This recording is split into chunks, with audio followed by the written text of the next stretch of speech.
It's Elizabeth Warren for the Democrats going up against Liz Cheney for the Republicans in this 2024 matchup. This was suggested to me in the comments, so let's get into this one. It's not too complicated. Liz Cheney, she's viewed as a rhino. She has a narrow electoral appeal. Of course, when it comes down to it, a lot of Republicans, they're just going to vote for her because she's the Republican, but plenty of them are going to sit home, and a few of them might cross over and just support Elizabeth Warren. The Trump base is completely alienated by Liz Cheney. Her whole identity was anti-Trump. It's not going to work in this election. Now, Elizabeth Warren, I think she is a little bit overrated, and I don't think she would do as strong as someone like Bernie Sanders in the general election. But all that aside, she's going to be stronger. She's going to get enough of the progressives, probably not all of them, and she'll also get enough of the moderates, but not all of them. Very few of the former Republicans or independent-leaning Democrats are going to be willing to come back and vote for Liz Cheney, and the ones that do are going to be completely outweighed by the turnout reduction from the GOP base that Liz Cheney is going to lose out on. So I think Cheney would generally do about 3 to 6 points worse across most of these states. This one is not too complicated, so let's go through this and start in Alaska.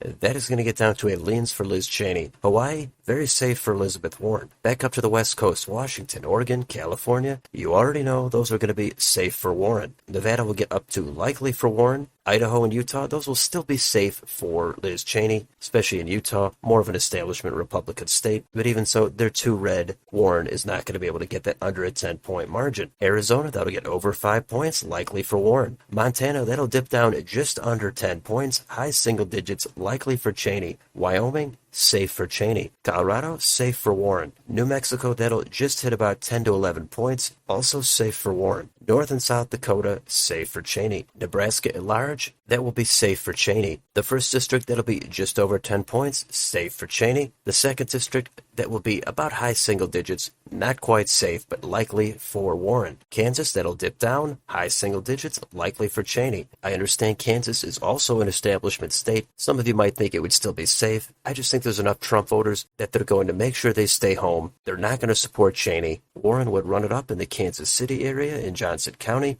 and maybe I'm wrong, but I do see it getting under a 10-point margin. Let's move on to Oklahoma. That's going to be safe for Cheney. Texas, that's going to get down to low single digits. I would think about 1.5 to 2 points, leans for Cheney. Let's go up to Minnesota. That's going to be safe for Warren. Iowa is going to get all the way down to a tilt for Cheney. Missouri, under 10 points, high single digits, likely for Cheney. Arkansas, Louisiana, safe for Cheney. Let's cross the Mississippi and go up to Wisconsin. That will be likely for Warren. Illinois, safe for Warren. Michigan, it's going to be high single digits, possibly could even go safe, but I'll keep it at likely for Warren. Indiana, it's going to go under 10 points, likely for Cheney. Kentucky, Tennessee, Mississippi, Alabama, those are red states. They're going to be safe for Cheney. Let's go down to Florida. Here, Elizabeth Warren, she's going to be branded as a socialist. Some of it's going to stick, but again, she's going up against Cheney. And the Trump voters, the DeSantis voters, a ton of them are going to sit home. And that's going to take this margin all the way down to a tilt, and Cheney still does win it by under 1 point. One state north to Georgia, that's going to be over 5 points, likely for Warren. South Carolina, safe for Cheney. North Carolina, that's going to flip and go blue, leans for Warren. Let's go to Ohio. This is also going to flip very narrowly and go tilt for Warren. Maybe it stays red, but this is Rust Belt territory. There's a lot of Trump voters here that are going to have a lot of acrimony for Liz Cheney, and I see her collapsing. But in the next state of West Virginia,